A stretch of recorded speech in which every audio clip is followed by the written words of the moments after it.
2 Samuel chapter 13.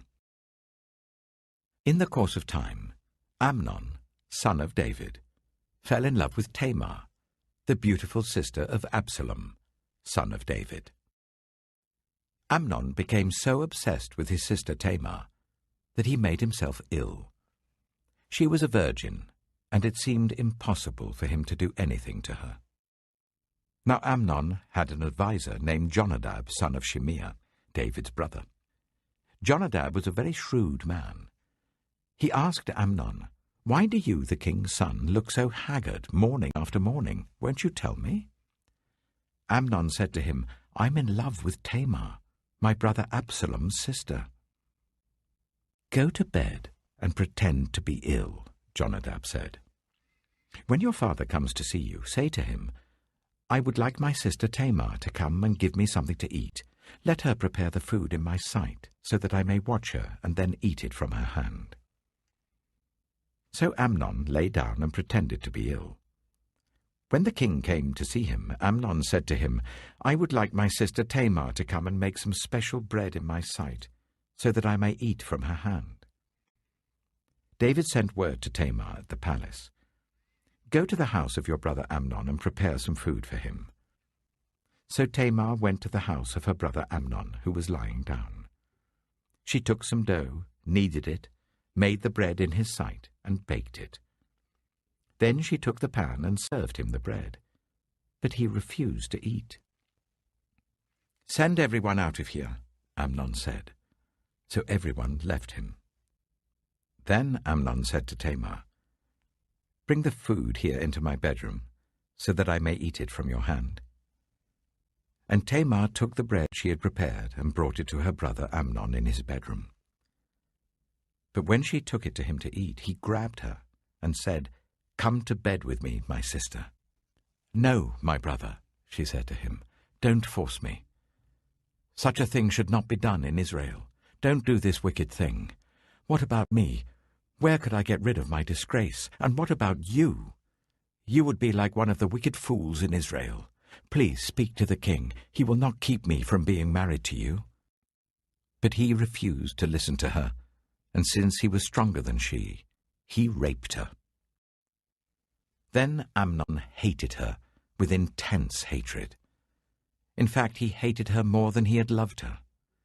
Amnon said to her, "Get up and get out." "No," she said to him. "Sending me away would be a greater wrong than what you have already done to me." But he refused to listen to her. He called his personal servant and said, "Get this woman out of my sight and bolt the door after her." So his servant put her out and bolted the door after her.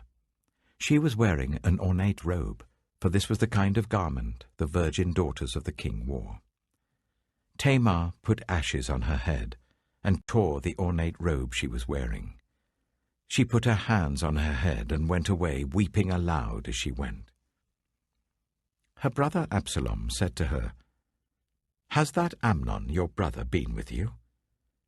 "Be quiet for now, my sister. He is your brother. Don't take this thing to heart." And Tamar lived in her brother Absalom's house, a desolate woman. When King David heard all this, he was furious. And Absalom never said a word to Amnon, either good or bad. He hated Amnon because he had disgraced his sister Tamar. 2 years later, when Absalom's sheep shearers were at Baal Hazor, near the border of Ephraim, he invited all the king's sons to come there. Absalom went to the king and said, "Your servant has had shearers come. Will the king and his attendants please join me?" "No, my son," the king replied. "All of us should not go. We would only be a burden to you." Although Absalom urged him, he still refused to go but gave him his blessing. Then Absalom said, "If not, please let my brother Amnon come with us." The king asked him, "Why should he go with you?" But Absalom urged him. So he sent with him Amnon and the rest of the king's sons. Absalom ordered his men, "Listen, when Amnon is in high spirits from drinking wine, and I say to you, 'Strike Amnon down,' then kill him, Don't be afraid. Haven't I given you this order? Be strong and brave." So Absalom's men did to Amnon what Absalom had ordered. Then all the king's sons got up, mounted their mules, and fled. While they were on their way, the report came to David, "Absalom has struck down all the king's sons. Not one of them is left." The king stood up, tore his clothes, and lay down on the ground, and all his attendants stood by with their clothes torn. But Jonadab, son of Shimeah, David's brother, said, "My lord should not think that they killed all the princes. Only Amnon is dead." This has been Absalom's express intention ever since the day that Amnon raped his sister Tamar. My lord the king should not be concerned about the report that all the king's sons are dead. Only Amnon is dead. Meanwhile, Absalom had fled. Now the man standing watch looked up and saw many people on the road west of him coming down the side of the hill. The watchman went and told the king, "I see men in the direction of Horonaim on the side of the hill." Jonadab said to the king, "See, the king's sons have come. It has happened just as your servant said." As he finished speaking, the king's sons came in, wailing loudly. The king, too, and all his attendants wept very bitterly. Absalom fled and went to Talmai, son of Ammihud, the king of Geshur. But King David mourned many days for his son. After Absalom fled and went to Geshur, he stayed there for 3 years, and King David longed to go to Absalom, for he was consoled concerning Amnon's death. 2 Samuel chapter 14. Joab, son of Zeruiah, knew that the king's heart longed for Absalom. So Joab sent someone to Tekoa, and had a wise woman brought from there. He said to her, "Pretend you are in mourning. Dress in mourning clothes, and don't use any cosmetic lotions. Act like a woman who has spent many days grieving for the dead. Then go to the king and speak these words to him." And Joab put the words in her mouth. When the woman from Tekoa went to the king, she fell with her face to the ground to pay him honor, and she said, "Help me, your majesty." The king asked her, "What is troubling you?" She said, "I am a widow. My husband is dead. I, your servant, had 2 sons. They got into a fight with each other in the field, and no one was there to separate them. One struck the other and killed him. Now the whole clan has risen up against your servant. They say, 'Hand over the one who struck his brother down, so that we may put him to death for the life of his brother whom he killed. Then we will get rid of the heir as well.' They would put out the only burning coal I have left, leaving my husband neither name nor descendant on the face of the earth." The king said to the woman, "Go home, and I will issue an order on your behalf." But the woman from Tekoa said to him, "Let my lord the king pardon me and my family, and let the king and his throne be without guilt." The king replied, "If anyone says anything to you, bring them to me, and they will not bother you again." She said, "Then let the king invoke the Lord his God to prevent the avenger of blood from adding to this destruction, so that my son shall not be destroyed." "As surely as the Lord lives," he said, "not one hair of your son's head will fall to the ground." Then the woman said, "Let your servant speak a word to my lord the king." "Speak," he replied.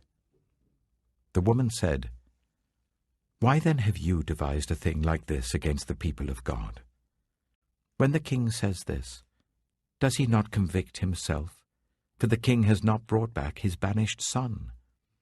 Like water spilled on the ground, which cannot be recovered, so we must die. But that is not what God desires. Rather, he devises ways so that a banished person does not remain banished from him. And now I have come to say this to my lord the king, because the people have made me afraid. Your servant thought, 'I will speak to the king. Perhaps he will grant his servant's request. Perhaps the king will agree to deliver his servant from the hand of the man who is trying to cut off both me and my son from God's inheritance.' And now your servant says, May the word of my lord the king secure my inheritance, for my lord the king is like an angel of God in discerning good and evil. May the Lord your God be with you." Then the king said to the woman, "Don't keep from me the answer to what I am going to ask you." "Let my lord the king speak," the woman said. The king asked, "Isn't the hand of Joab with you in all this?" The woman answered, "As surely as you live, my lord the king, no one can turn to the right or to the left from anything my lord the king says. Yes, it was your servant Joab who instructed me to do this, and who put all these words into the mouth of your servant. Your servant Joab did this to change the present situation. My lord has wisdom like that of an angel of God. He knows everything that happens in the land."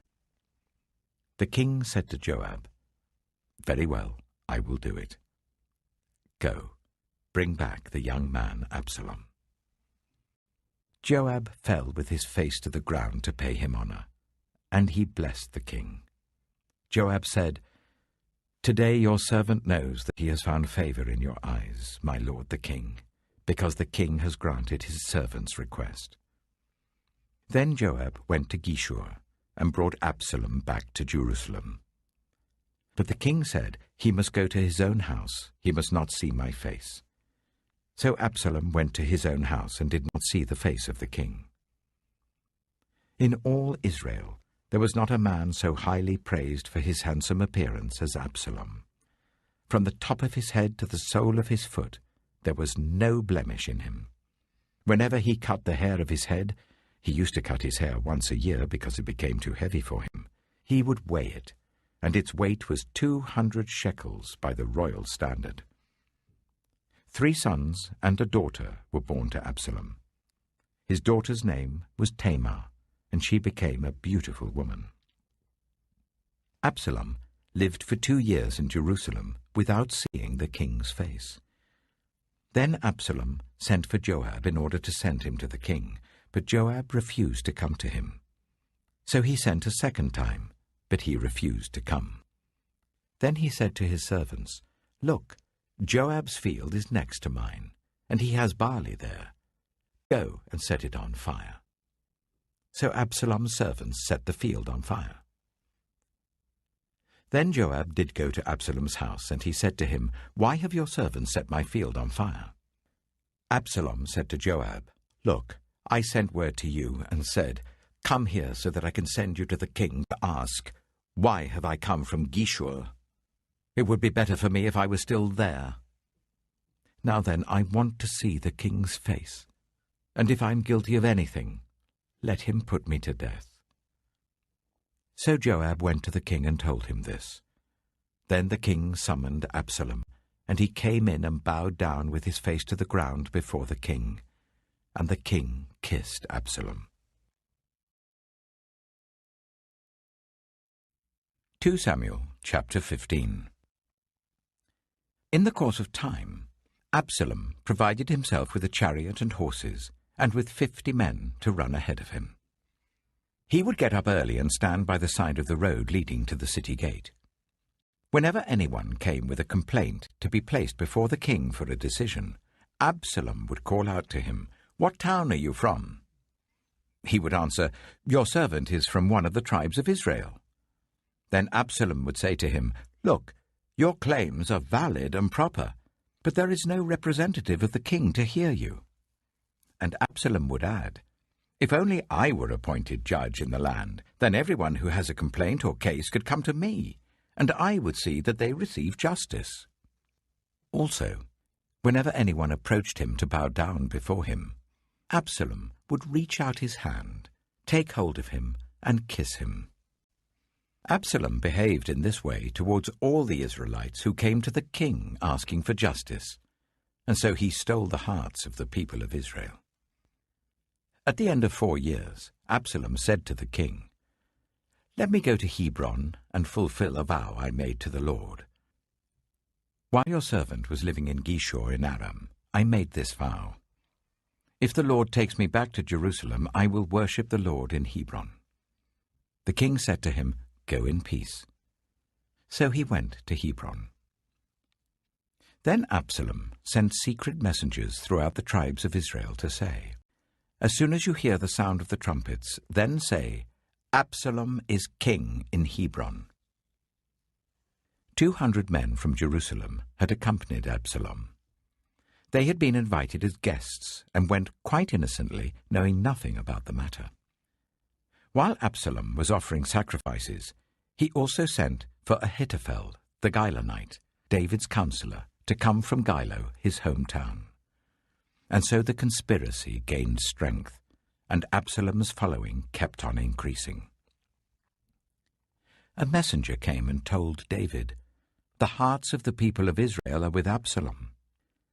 Then David said to all his officials who were with him in Jerusalem, "Come, we must flee, or none of us will escape from Absalom. We must leave immediately, or he will move quickly to overtake us and bring ruin on us, and put the city to the sword." The king's officials answered him, "Your servants are ready to do whatever our lord the king chooses." The king set out, with his entire household following him. But he left 10 concubines to take care of the palace. So the king set out, with all the people following him, and they halted at the edge of the city. All his men marched past him, along with all the Kerethites and the Pelethites, and all the 600 Gittites who had accompanied him from Gath marched before the king. The king said to Ittai the Gittite, "Why should you come along with us? Go back and stay with King Absalom. You are a foreigner, an exile from your homeland. You came only yesterday, and today shall I make you wander about with us, when I do not know where I am going? Go back and take your people with you. May the Lord show you kindness and faithfulness." But Ittai replied to the king, "As surely as the Lord lives, and as my lord the king lives, wherever my lord the king may be, whether it means life or death, there will your servant be." David said to Ittai, "Go ahead, march on." So Ittai the Gittite marched on with all his men and the families that were with him. The whole countryside wept aloud as all the people passed by. The king also crossed the Kidron Valley, and all the people moved on towards the wilderness. Zadok was there too, and all the Levites who were with him were carrying the Ark of the Covenant of God. They set down the Ark of God, and Abiathar offered sacrifices until all the people had finished leaving the city. Then the king said to Zadok, "Take the Ark of God back into the city. If I find favor in the Lord's eyes, he will bring me back and let me see it and his dwelling place again. But if he says, 'I am not pleased with you,' then I am ready. Let him do to me whatever seems good to him." The king also said to Zadok the priest, "Do you understand? Go back to the city with my blessing. Take your son Ahimaaz with you, and also Abiathar's son Jonathan. You and Abiathar return with your 2 sons. I will wait at the fords in the wilderness until word comes from you to inform me." So Zadok and Abiathar took the Ark of God back to Jerusalem and stayed there. But David continued up the Mount of Olives, weeping as he went. His head was covered, and he was barefoot. All the people with him covered their heads too, and were weeping as they went up. Now David had been told Ahithophel is among the conspirators with Absalom. So David prayed, "Lord, turn Ahithophel's counsel into foolishness." When David arrived at the summit, where people used to worship God, Hushai the Archite was there to meet him, his robe torn and dust on his head. David said to him, "If you go with me, you will be a burden to me. But if you return to the city and say to Absalom, 'Your Majesty, I will be your servant. I was your father's servant in the past, but now I will be your servant,' then you can help me by frustrating Ahithophel's advice. Won't the priests Zadok and Abiathar be there with you? Tell them anything you hear in the king's palace." Their 2 sons, Ahimaaz, son of Zadok, and Jonathan, son of Abiathar, are there with them. Send them to me with anything you hear." So Hushai, David's confidant, arrived at Jerusalem as Absalom was entering the city. John chapter 11. Now a man named Lazarus was ill. He was from Bethany, the village of Mary, and her sister Martha. This Mary, whose brother Lazarus now lay ill, was the same one who poured perfume on the Lord and wiped his feet with her hair. So the sisters sent word to Jesus, "Lord, the one you love is ill." When he heard this, Jesus said, "This illness will not end in death. No, it is for God's glory, so that God's Son may be glorified through it." Now Jesus loved Martha and her sister and Lazarus. So when he heard that Lazarus was ill, he stayed where he was for 2 more days, and then he said to his disciples, "Let us go back to Judea." "But Rabbi," they said, "a short while ago the Jews there tried to stone you, and yet you're going back?" Jesus answered, "Are there not 12 hours of daylight? Anyone who walks in the daytime will not stumble, for they see by this world's light. It is when a person walks at night that they stumble, for they have no light." After he had said this, he went on to tell them, "Our friend Lazarus has fallen asleep, but I'm going there to wake him up." His disciples replied, "Lord, if he sleeps, he will get better." Jesus had been speaking of his death, but his disciples thought he meant natural sleep. So then he told them plainly, "Lazarus is dead, and for your sake I'm glad I was not there, so that you may believe. But let us go to him." Then Thomas, also known as Didymus, said to the rest of the disciples, "Let us also go, that we may die with him." On his arrival, Jesus found that Lazarus had already been in the tomb for 4 days. Now Bethany was less than 2 miles from Jerusalem, and many Jews had come to Martha and Mary to comfort them in the loss of their brother. When Martha heard that Jesus was coming, she went out to meet him, but Mary stayed at home. "Lord," Martha said to Jesus, "if you had been here, my brother would not have died. But I know that even now God will give you whatever you ask." Jesus said to her, "Your brother will rise again." Martha answered, "I know he will rise again in the resurrection of the last day." Jesus said to her, "I am the resurrection and the life. The one who believes in me will live, even though they die. And whoever lives by believing in me will never die. Do you believe this?" "Yes, Lord," she replied. "I believe that you are the Messiah, the Son of God, who is to come into the world." After she had said this, she went back and called her sister Mary aside. "The teacher is here," she said, "and is asking for you." When Mary heard this, she got up quickly and went to him. Now Jesus had not yet entered the village, but was still at the place where Martha had met him. When the Jews who had been with Mary in the house comforting her noticed how quickly she got up and went out, they followed her, supposing she was going to the tomb to mourn there. When Mary reached the place where Jesus was and saw him, she fell at his feet and said, "Lord, if you had been here, my brother would not have died." When Jesus saw her weeping, and the Jews who had come along with her also weeping, he was deeply moved in spirit and troubled. "Where have you laid him?" he asked. "Come and see, Lord," they replied. Jesus wept. Then the Jews said, "See how he loved him." But some of them said, "Could not he who opened the eyes of the blind man have kept this man from dying?" Jesus, once more deeply moved, came to the tomb. It was a cave with a stone laid across the entrance. "Take away the stone," he said. "But Lord," said Martha, the sister of the dead man, "by this time there's a bad odor, for he has been in there 4 days." Then Jesus said, "Did I not tell you that if you believe, you will see the glory of God?" So they took away the stone. Then Jesus looked up and said, "Father, I thank you that you have heard me. I knew that you always hear me, but I said this for the benefit of the people standing here, that they may believe that you sent me." When he had said this, Jesus called in a loud voice, Lazarus, come out." The dead man came out, his hands and feet wrapped with strips of linen, and a cloth round his face. Jesus said to them, "Take off the grave clothes and let him go." Therefore many of the Jews who had come to visit Mary and had seen what Jesus did believed in him. But some of them went to the Pharisees and told them what Jesus had done. Then the chief priests and the Pharisees called a meeting of the Sanhedrin. "What are we accomplishing?" they asked.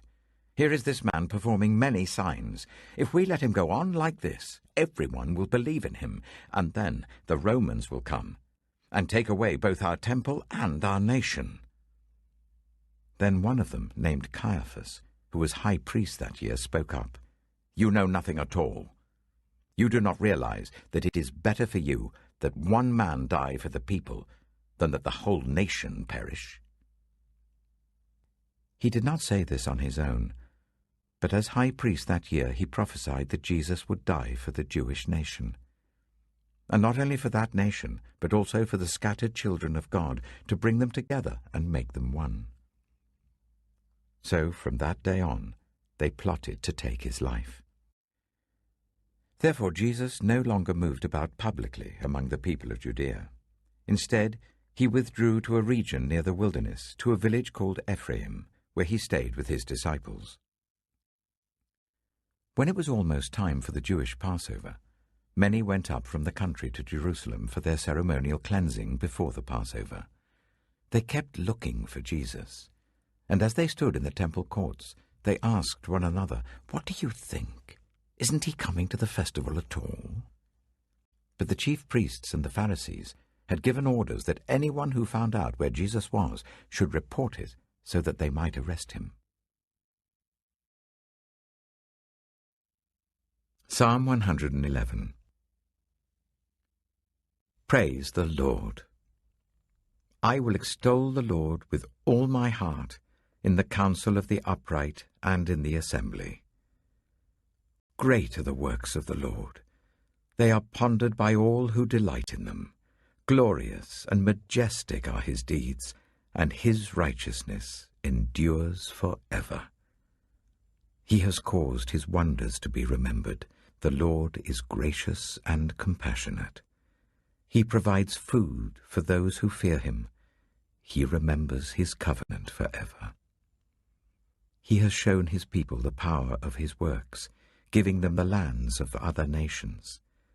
The works of his hands are faithful and just. All his precepts are trustworthy. They are established for ever and ever, enacted in faithfulness and uprightness. He provided redemption for his people. He ordained his covenant forever. Holy and awesome is his name. The fear of the Lord is the beginning of wisdom. All who follow his precepts have good understanding. To him belongs eternal praise. Proverbs chapter 18.